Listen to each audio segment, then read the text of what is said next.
green things. Let all the animals know that you mean good, and they will be good to you. They will be our helper.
And it is only through nature that we can truly commune with the great mystery.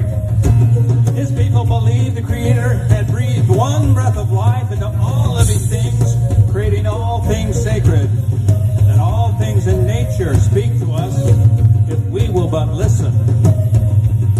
Our indigenous ancestors here on Turtle Island told us we are not put here on the land to be parasites and to live off of it, but to live in the land. And the land in us, or we don't survive. And for those of us that still believe in the old way, this is how we worship the Creator. For us, this is the only worship of God there is. Thank you.